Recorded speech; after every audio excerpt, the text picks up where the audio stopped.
நாடகம் நடத்துகிற பொழுது சிறிய தலைவர்கள் நம்முடைய மானம், நம்முடைய தியாகம், நம்முடைய பழைய பதவி இதெல்லாம் இனிமேல் பணம் சம்பாதிப்பதற்கு உதவினால் போதும் என்று நினைக்கிறது ஆச்சரியமில்லை. அந்த நிலைமைதான் தமிழ் மாகாணத்தை பிடித்த தரித்திரம். அப்படி வருகிற பொழுது முதலிலே நமக்கு வந்த ஒரு துரதிர்ஷ்டம், தற்காலிகமாக காரியத்தை என்ன செய்யலாம் என்று கவனித்திருந்த காந்தியடிகள் சேரல் வெகுவாக உள்ளே நுழைந்தது என்று கண்டதின் பிறகு ஆங்கிலேயன் தோற்கடிக்கப்படலாம் என்கிற ஒரு நம்பிக்கை வந்த பொழுது வெள்ளையனே வெளியேறு என்கிற தீர்மானத்தை நடத்துகிற காலத்தில் என்ன காரணமோ கூடி பேசி நடந்ததோ அல்லது விவரமில்லாமல் நடந்ததோ நமக்கு தெரியவில்லை. அது புதைக்கப்பட்ட ரகசியம். அவருடைய அந்தரங்க தோழராக இருக்கிற ராஜகோபாலாச்சாரியார் நாயன சந்தாதாரியை ராஜினாமா பண்ணிவிட்டு வெளியே நின்று கொண்டு போராட்டத்திற்கு எந்த உதவியும் செய்யாமல் போராட்டத்தை கெடுப்பதற்கு மக்கள் யுத்தம் என்று சொல்லி தேசத்தை காட்டிக் கொடுத்த துரோகி கம்யூனிஸ்டோடு சேர்ந்தார். அது தமிழ்நாட்டின் முதல் பாவம். மக்கள் யுத்தம் என்பதின் பேரால் என்று கம்யூனிஸ்டுகள் செய்தது என்ன? அவருடைய பொருளாதாரம் ஒருவரம் இருக்கட்டும். இவன் தண்டுவாரத்தை சேர்த்தான், இவன் தம்பிக்கம்பியை வெட்டினான், இவன் விமான கடலுக்கு தீ வைத்தான், கோயம்புத்தூர் ஏரோட்ரோமுக்கு கம்யூனிஸ்ட். தேசாபிமானத்தின் பேரால், வீர தேசாபிமானத்தின் பேரால் உண்மை தேசாபிமானிகளை காட்டிக் கொடுத்தார்கள் கம்யூனிஸ்ட். இதை நாம் மறக்க முடியாது. அந்த நிலைமைகளோடு ராஜகோபாலாச்சாரியார் வேறு உறவு கொண்டார் என்பது எதற்கு விளங்காத மர்மம். இந்த நிலைமையில் உறவு கொண்டதோடு மாத்திரமில்லாமல் இது காவிகள் கூறுகள் இயக்கம் என்று சொல்லுகிற நிலைமைக்கும் அவருடைய வார்த்தை வந்தது. தேசத்தின் துரதிர்ஷ்டம், தமிழ்நாட்டின் துரதிர்ஷ்டம். இந்த நிலைமை வந்த பொழுதுதான் சரியாக 12 வருஷத்திற்கு முன்பு குமரலோடு ஒன்று திருப்பரங்கிடத்தில் கூடியது.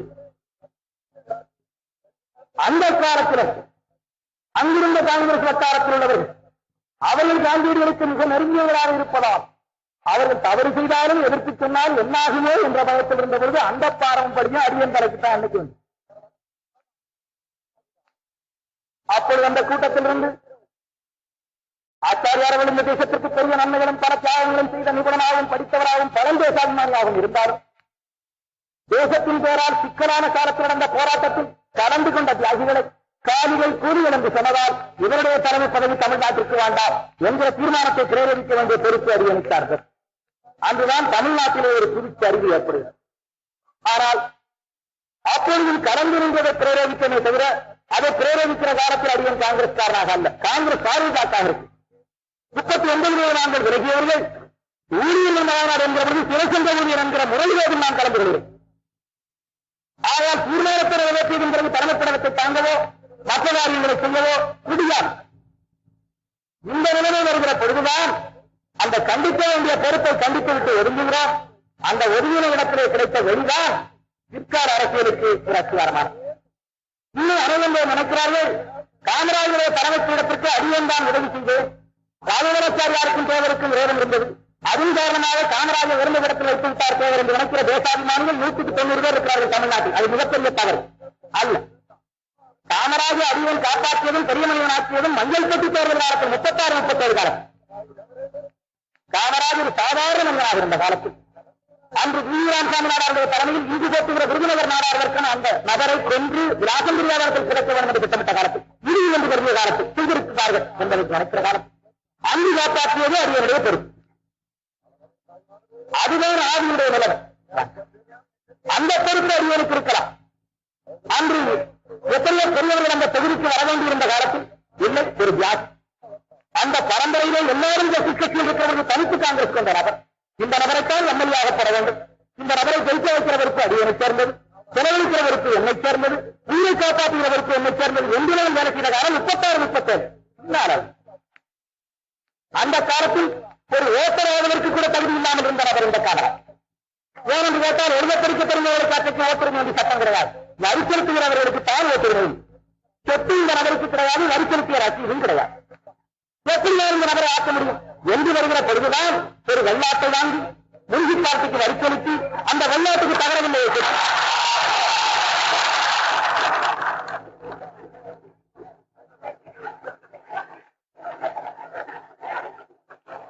உங்கள் சரித்திரம் எவரையும் குறை கூறுவதற்கான சரித்திரம் நாம் தெரிந்து கொள்ள வேண்டிய சரித்திரம். அந்த தவறிலே வெள்ளாட்டின் கருத்திலே கட்டி அந்த ரசீதை காமராஜ் கையிலே கொடுத்து காமராஜ் ஓட்டுறார். அன்று காமராஜுடைய தாயாருக்கு வீடு இருந்தது. அந்த அன்னையாரை அணுகி உங்களுடைய மகனை ஒரு ஓட்டராக்க நினைக்கிறோம், தயவுசெய்து வீட்டை கொஞ்ச நாள் கல்வி வைக்கிறீர்களா என்று கேட்டவர்கள், ஐயா எனக்கு ஒரு பொம்பளை இருக்கிறது, எங்கள் தாயிலே பெற்றிருந்தாத்தான் நல்ல இடத்துல கற்றுக் கொடுக்க முடியும், அந்த வீட்டையும் அவர்களுக்கு எழுதி வச்சா நான் என்ன செய்வேன் என்று தாயின் மறுத்த காலம் அந்த காலம் முப்பட்டார். இந்த அளவில் நான் ஓட்டராக்கி இந்த நபரை வரப்போகிற எம்எல்ஏக்கு நிறுத்தப் போகிறேன் என்று தெரிந்த உடனேயே ஜில்லா போர்டு தேர்தல் காலத்திலேயே தேவை வந்து விட்டது அவர்களுடைய உறவினரையார். அவர்கள் என்ன செய்தார்கள் என்று கேட்டால், தேர்தல் நடந்து கொண்டிருக்கிறது, ஜில்லா போர்டு தேர்தல். அந்த காலத்தில் உடைய பிராந்தியத்திலும் ஜில்லா போர்டு நடந்து கொண்டிருக்கிறது. அப்பொழுது அதே மாதிரி ஒரு நபரை நான் அரசியலிலே எடுத்து தெரிகிறார். அந்த நபர் யார் என்று கேட்டால், இன்று இந்த சதியிலே ஈடுபட்டு சர்வகாரியத்தில் நடத்துகிற பேரையூர் வேலுச்சாமி நாடார் என்ற நபர். அந்த நபர் பேரையூர் தொகுதியில் நின்றால் தோற்கடிக்கப்படுவார், ஜாமீன் வாங்க முடியாது. அந்த நபர்களுடைய சொந்த தொகுதியாக தமிழ் தொகுதிகளை நிறுத்தி போட்டியில்லாமல் கொண்டு வந்து என்னுடைய சொந்தக்காரனாக லட்சாதிபதி மேலாதிபதி என்கிற ரத்னமரித்தவரோடு நான் போட்டியிட்டேன். இந்த வேலுச்சாமியை நான் மனுஷனாக்கியிருக்கார். அந்த நிலையில் அங்கு நடத்துகிறவர்கள் கார் போக முடியாது. மழை காலம், டிசம்பர் மாதம், கரிசல்காடு, 5-6 குதிரைகளை ஆங்காங்கே வைத்துக் கொண்டு ஒரு குதிரையில் சவாரி பண்ணி அந்த குதிரை சவாரி பண்ணி அந்த குதிரை எந்திரமணம் ராமநாதபுரம் சொன்னார். செத்தூர் ஜமீன்தார், ராமநாதபுரம் சேதுபதி, சிவகங்கை ராஜா, செட்டிநாட்டு ராஜா திருநாமலை செட்டியார், அவருடைய விருக்குமாரன் முத்தையா செட்டியார், அங்கே மேடுமலவாய் மார்சாமி மதியார், இப்படிப்பட்ட பெரும் புள்ளிகளோடு அன்றாடு கொலைபயம் இருக்கிற இடங்களில் நடமாடிய காலம் அது அடியுடைய காலம். அப்பொழுது நான் வர முடியாது என்று கண்டு தேர்தல் நடைபெறுகிறது. இதே காமராஜ் ஒரு ஓட்டுச்சாவடியில் நிற்கிறவர்கள் 2 சண்டியர்கள் வந்தார்கள். ஏசியை விழுந்து விட்டார்கள். மத்தியான நேரம் மக்கள் ஓட்டு போட்டுக் கொண்டிருக்கிறார். ஏசி கீழே விழுந்து விட்டது. விழுந்த ஓட்டியை எடுத்துக் கட்டலாமா என்று காமராஜ் புரிகிற பொழுது ஒரு சண்டியர் வலது பக்கத்திலும் மற்றொரு சண்டியர் வலது பக்கத்திலும் விதித்துக் கொண்டார். ஏசியை ஓட்டு நடக்கிற இடத்திலே நிர்வாணமாக வந்து கொண்டு கண்ணீர் வெடித்துக் கொண்டு விருதுநகர் தெருவில் இருந்த நபர் இந்த காமராஜ். அவருடைய சமூகத்தார் செய்த மரியாதை வேறொருவரும் செய்ததால் இக்கத்தில் லட்ச லட்சமாக செலவழிக்கிற நாடாளுமன்ற முறையினர் செய்த மரியாதை இந்த தகவல் எனக்கு கிடைக்கிறது. அதற்கு பின்னால் ராமநாதபுரம் சேதுபதியோடு நான் போட்டி போட்ட போதிலும் அந்த போட்டி எனக்கு தேவையில்லை என்று கருதிவிட்டு நான் விருதுநகருக்கு வருகிறேன். அங்கே போகிற காலத்திலே என்ன நடந்து கொண்டிருக்கிறது என்று கேட்டால், காமராஜின் முத்துச்சாமியும் பலாத்காரமாக பிடித்து காரிலே போட்டு பட்டியலம்பட்டி சந்திரபாண்டியனான அவருடைய கொடைக்கானல் மரபிலே வாழத்தோப்பிலே எரித்துப் போட்டு விடுவது. சந்தர்ப்பம் கிடைத்தால் தரிப்பித்து விடுவது என்கிற திட்டத்தில் இருக்கிறது விருதுநகர். அந்த நேரம் நான் போகிறேன். என்னுடைய நிலைமை எப்படி இருக்கிறது என்று கேட்டால், அடியோனுக்கு அந்த காலத்தில் வாய்ப்பீட்டு சட்டம் எந்த பிரசங்கமும் பண்ணி ஓட்டு கேட்க முடியாத. அப்போதுதான் நான் மேடையில் ஒரு வார்த்தை மாத்திரம் சொல்லுவது. ஹரிச்சந்திர நாடகம் இங்கு நடக்கிறது. ஹரிச்சந்திரன் சொல்லுவான், நான் ஆதியிலும் பறையனல்ல, ஜாதியிலும் பறையனல்ல, பாதியிலே பறையனானே விதிவசத்தா என்று சொல்லுவான். அதுபோல நான் ஆதியிலும் உணவல்ல, வியாதியாத உணவல்ல, பாதியிலே உணவானும் சர்க்கார் சட்டத்தான் என்பதை மாத்திரம் சொல்லிவிட்டு போகிற நிலைமைதான் எனக்கு பெற்றிருந்தது. அப்போது மாத்திரமல்ல, பெரும் சோதரன் என்னை பெற்ற தகப்பனார் ராமநாதபுரம் சேதுபதியோடு சேர்ந்து கொண்டு என் மகனுக்கு ஓட்டு போடாது. நேற்றாளர்களே கன்னியாகுமரி வருகிற சிற்றரசுகள் எல்லாம் தாரியை வணங்கி போகிற மதத்தலைவன் நம்முடைய ஜாதி தலைவன் சேதுபதி. என்னுடைய மகன் சின்னத்திரமாக காங்கிரஸ்காரால் கெடுக்கப்பட்டிருக்கிறார். அவர்களால் சேதுபதி ஜெயிக்க வேண்டும் என்று என்னுடைய தகப்பனார் எனக்கு விரோதமாக பகிர்ந்து வருகிறேன். இது 37 காங்கிரஸ் தேர்வு. பேச முடியாதது ஒருவரும் பெற்ற வழக்கம் விரோதியாக நின்று சேதுபதிக்கு வேலை செய்கிறது மற்றொருவரும். இதில் நடக்கிறது தேர்வு. அந்த நிலையில் விருதுநகருக்கு விரைந்து அங்கே போயிருப்போது இந்த தவறை சொல்கிறார்கள். நான் அப்பொழுது காமராஜர் கேட்டேன், எப்பா உன்னை இந்த மாதிரி பிடிச்சி கட்டி போடுறதுன்னு பேசியிருக்காங்களான்னு பட்டியலம்பட்டி வாழ்க்கை வாஸ்தவமா என்று கேட்டேன். ஆனங்க அப்படித்தான் சொல்றாங்க அப்படின்னு அந்த நபரை ஒத்துக்கொள்றாரு. நாங்க பேசுறோம் டவுன் காங்கிரஸ் கமிட்டி கட்டடத்துல. சரி, இது தெரிந்த உடனே மகிமக்கடைக்கு சொல்லி அனுப்பிக்கிறேன். ஐயா, மகிமக்கடையில் உள்ள நீங்கள் சில லட்சம் ரூபாய்கள் வைத்திருக்கிறது என்று கதைப்படுவேன். அதிலும் வெள்ளக்கார டிஎஸ்பிகள் கரெக்டவங்களுக்கு உதவி என்றும் நான் தெரிந்து கொண்டவன். வெள்ளைக்காரனோடு சண்டை இருக்கிற நாங்கள் உங்களுடைய மகிமக்கடை பார்த்துக் கொண்டு பயந்து ஓடிவிடுவோம் என்று கருதுகிற அளவுக்கு மடமை விருதுநகர் பிராந்தியத்தில் இருக்கும் என்று நான் கருதவில்லை. வேண்டாம், இருந்திருந்தால் அதை விட்டு விடுங்கள். ராமநாதபுரம் சேதுபதியோடு போடுகிற போட்டியில் அடியேன் தோற்காலும் ஜெயித்தாலும் கேவலமில்லை. தோற்காலும் ஒரு பெரிய மனிதனுடைய வெற்றி, ஜெயித்தாலும் காங்கிரஸ் மகாசபையினுடைய வெற்றி. அடியேனுக்கு சம்பந்தம் இல்லாத விவகாரம். ஆகையால் இங்கேதான் நான் இருக்கப் போகிறேன். நீங்கள் நிர்வாகமாக விட்டு காமராஜ் அடித்தீர்கள் என்கிற தகவல் ஜில்லா போலீஸ் காலத்தில் எனக்கு தெரியும். ஏதோ நான் இருக்க முடியாது போய்விட்டது. இப்பொழுது அந்த நபரையும் முத்துச்சாமியும் நீங்கள் பலாத்காரமாக கட்டிக் கொண்டு போய் வாழத்தோப்பிலே போடப்போகிறீர்கள் பட்டியலம்பட்டி சந்திரபாண்டி நாடாருடைய தோப்பில் என்று கேள்விப்படுகிறேன். அவர் மகனுக்கு தான் இன்னைக்கு அஜாத்திரமட்டி டிக்கெட் கொடுத்து காலமாறு வந்திருக்கு காமராஜ் செய்த காலம். அப்படி சொன்ன வீட்டு மகனுக்கு அங்கே ஜாதி வருகிறது, கரிசம் மறக்கப்படுகிறது. பட்டியலம்பட்டி சந்திரபாண்டி நாடாருடைய திருக்குமார் தான் இன்றைக்கு காலமாட்டு பெட்டியிலே டிஜி கிருஷ்ணமூர்த்தி ஜெயிலுக்கு போனவருக்கு விரோதமானது பல லட்சம் ரூபாயை செலவழித்து அங்கே கதை நடத்தின நாம தன்னை வாழத்தோப்பிலே வெட்டி போட வேண்டும் என்று உயிருக்கு உழைவைத்த குடும்பம் மாட்டுப்பட்டு வாங்குகிறது. மானங்கெட்ட நிலை தமிழ்நாடு. தனக்கு சதி செய்த குடும்பத்திற்கு ஜாதி என்பதற்காக காலமாறு கொடுக்கிற பொழுது காங்கிரஸ்கார இல்லாத கொடுத்துட்டாங்க. இந்த மேடையில வேறுதான் நீங்க சரித்திரம் தெரியாமல் பேசுறீங்க. அவரது மானங்கெட்ட முறை இன்றைக்கு நடைபெறுகிற முறை.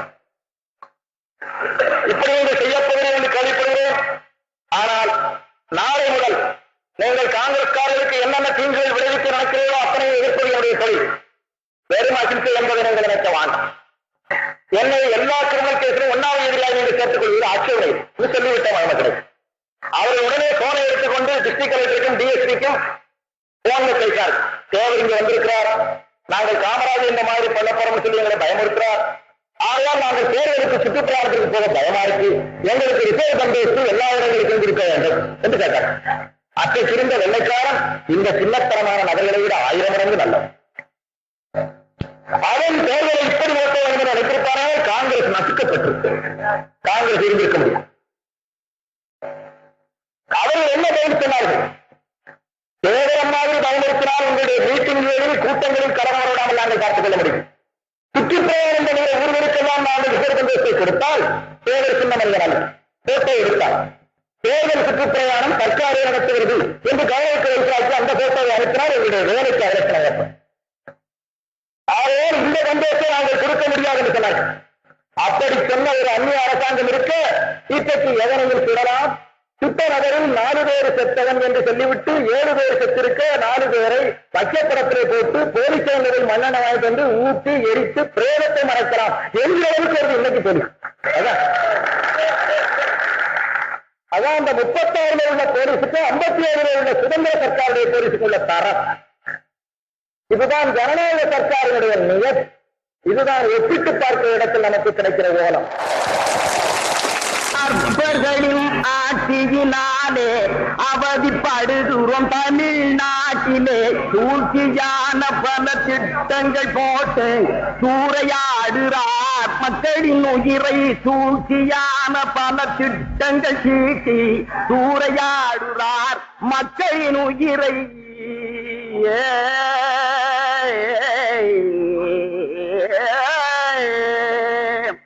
சுதந்திரம் என்பது நமது பாரத இந்தி மக்களுக்காம். அதிலே சுரண்டும் பொருளெல்லாம்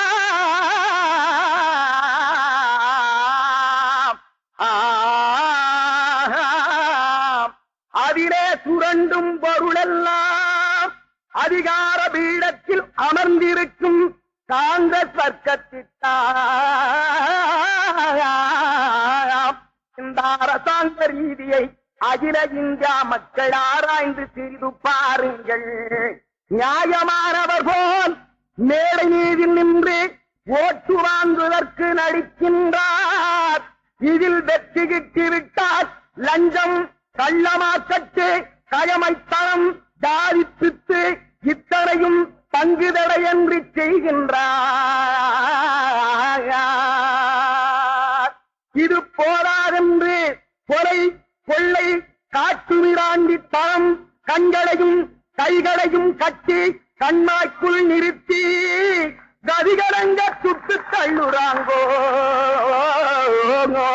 இதுவும் போராதென்று ஏழை மக்களின் பரிப்பணத்திலே ஆயிரக்கணக்கில் காவன்னாமூராவில் சிலையை செதுக்கி காங்கிரசின் முதல் மகனாம் ஆவடி காங்கிரஸ் சேவர் திறந்து வைக்க அதற்கு அடுத்த மகனெல்லாம் ஆனந்த கூத்தாட. இது எப்படி இருக்கிறதென்றால் ரோமாபுரி தீப்பற்றி எரியும் பொழுது நீரோ மன்னன் வீணை வாசித்த கவிதான் தோன்றுதையோ. கொஞ்ச நாள் இருந்தாலும் அவர்கள் குடும்பத்தில் இடிவிடுகளும் கண் குருடராகி தீரணும், பின்பு கோவிந்தாவென்று போகணும். குழியில் புதைக்க நாதி இல்லை என்று கூலிக்கு ஆட்பிடித்தாகணும். குழியில் புதைக்க நாதியே இல்லை என்று கூலிக்கு ஆட்பிடித்தாகணும். ஆட்சியின் திமிர்வாதத்தினாலே ஆட்டமாடுது பரமக்குடியிலே. ஆட்சியின் திமிர்வாதத்தினாலே ஆட்டமாடுது பரமக்குடியிலே. சிட்டியின் காலம் நெருங்கியதாலே காட்சி அளிக்குது சிலையின் உருவிலே. சிட்டியின் காலம் நெருங்கியதாலே காட்சி அளிக்குது சிலையின் உருவிலே. அற்பர்களின் ஆட்சியினாலே அவதிப்படுகிறோம் தமிழ்நாட்டிலே. சூழ்ச்சியான பல திட்டங்கள் தீட்டி சுட்டு தள்ளுறார் மக்களின் உயிரை.